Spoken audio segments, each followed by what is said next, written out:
My name is Otis III, and I serve as pastor at Trinity United Church of Christ in the heart of Chicago's South Side. It is my privilege to offer a story of how our congregation is working toward climate justice. I want to share with you what I would like to call this, by any means necessary, principles for addressing racial equity and climate change. The term by any means necessary is borrowed from Tracy McQuarter's book about eating healthy. Trinity, roughly 15 years ago, made a decision to address climate change through the lens of racial equity and urban development. Our church's history is rooted in social justice.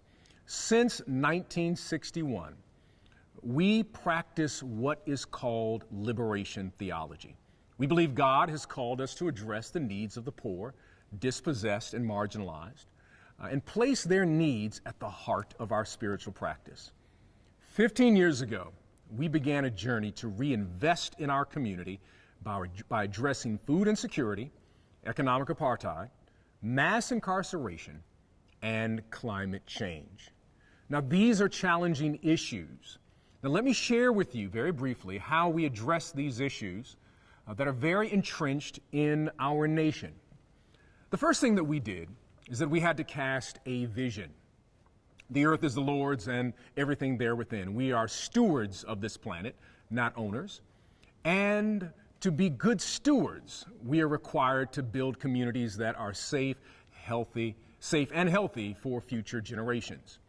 We set out and met with the elders in our community. We wanted to build a relationship so that they understood what we were seeking to do, and we wanted them to tell us what they thought were the preeminent needs in our community. And so this partnership, knowing that people in the community know best what to do, this is how we began to shape our vision. And as a result of that, we articulated as a community that climate justice and racial equity are inextricably bound together from the conversations with our faith community. Communities of color are disproportionately injured by a refusal to address climate change. We made eco-justice, economic empowerment, and addressing mass incarceration as a central value of our community. Now, I want to share 3 stories I believe will illuminate the power of this approach. The first story that I have to share with you is our green renovation here at Trinity United Church of Christ. We made the decision that we would renovate our church. As I mentioned, we sat down with our elders and with our young adults to find out, how do we go about a renovation? And what is the best way to renovate? Of course, so many people shared green renovation. Some people said a cheap renovation. Most people said we want the best renovation, one that speaks to our theology, not just to have a new building, but how does our building impact the community? And so the first thing that we did after saying, hey, we're going to do a green renovation, we then moved to the principle of economic empowerment. We made sure, the church decided that we would have architects, contractors, and subcontractors that were from our community, black women and black men. Economic empowerment. Now we're addressing climate change with a sustainable community, with a sustainable renovation, and also we are empowering our community because now people are being employed and trained around green renovation. But the third area, just around the renovation of our church, we decided to use individuals who were coming out of the mass incarceration system. We call them returning citizens. And that was a must on our project, that there was no way we could do this project unless there were women and men who were returning citizens who were working on this project. It was green, it was dealing with economic empowerment, and at the same time, people from the mass incarceration system were working on the project. Do you see that Trinity literally working to rebuild this church? The second story that I want to share with you is about the Carter G. Woodson Library. The Carter G. Woodson Library is an incredible community resource. It has the largest African-American set of African-American literature in the Midwest. This library, if you are a PhD student at the University of Illinois, University of Chicago, DePaul, or Loyola, you will use this library, but it was falling apart. We formed a community development corporation on DeLeo that had one particular mission: to invest in the 10-block radius around our church. They sat down with people in the neighborhood saying, what is it that you need in this community? What are some of the very simple things that we could do to improve our community? And people kept pointing toward the library.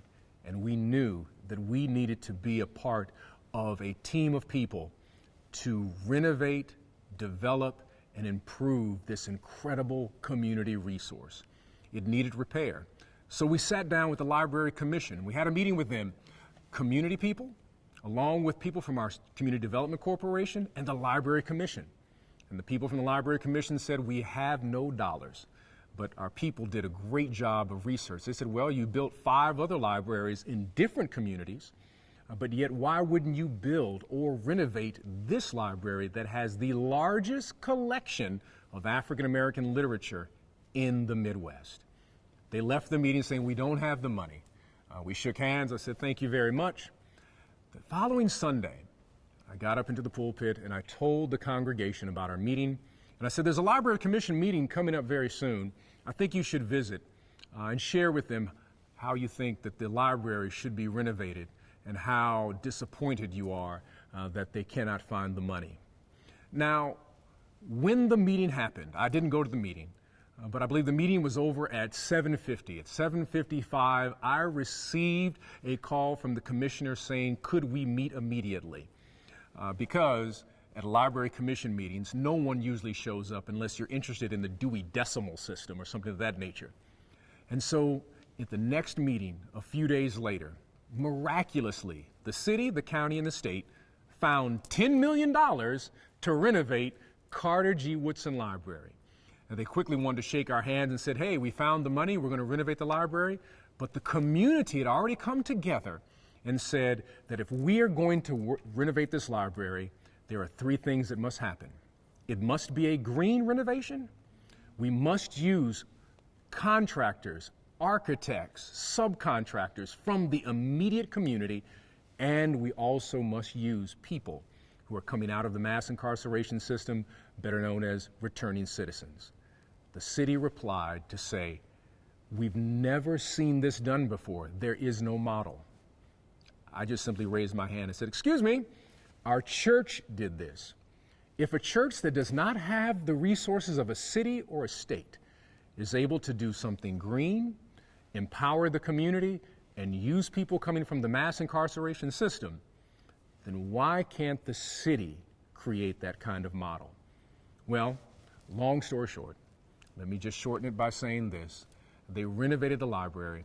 It is the jewel, not only in our community, but in this city, that used that unique triad, that trinity of, again, green renovation, empowering the community, and people from the mass incarceration system. The next story that I want to share with you and close with this is the story of our Imani Village project. It's one of the largest projects that we have worked on here at Trinity United Church of Christ, where we purchased 27 acres of land, where we wanted to create a community green from the ground up that would take care of the community from the cradle to the grave, where you could live on the land, where your food would be grown on the land, where the entire design would be sustainable, where we would have the appropriate plants and flowers that come from this region and not imported from another state or another country. We're very excited about this project because it is just about 1.5 miles down the road, and we met with the community, a community known as Roseland and West Pullman, and asked them what do they need. And as we talked, because the community knows better than we do what is needed in the community, we found out it was the area that has the highest level of stroke in the city of Chicago. There was not a single grocery store. We were in the middle of a food desert, and there were people, especially seniors, who were dealing with food insecurity. We were able to build a partnership with Advocate Healthcare, one of the largest health providers in the Midwest, and we built a medical center. A medical center is run by 4 brilliant black women. And now, soon to come online, will be a mental health center specializing in trauma. A medical center and a mental health center. 39 mental health facilities have been closed in the city of Chicago in the last 25 years, and now we will soon be opening a new trauma center. There is no other medical health trauma center on the South Side. We built a relationship with the Nature Conservancy to build a healing garden. And as a result of bringing the community to find out the needs of the community, this idea of, can you prescribe nature over prescription drugs?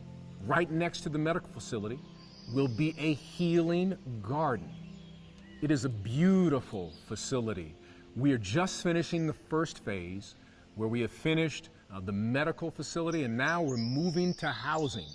There will be an entrepreneurial center along with workforce development, and our farmers market will move down the street from the church to be housed at Imani Village.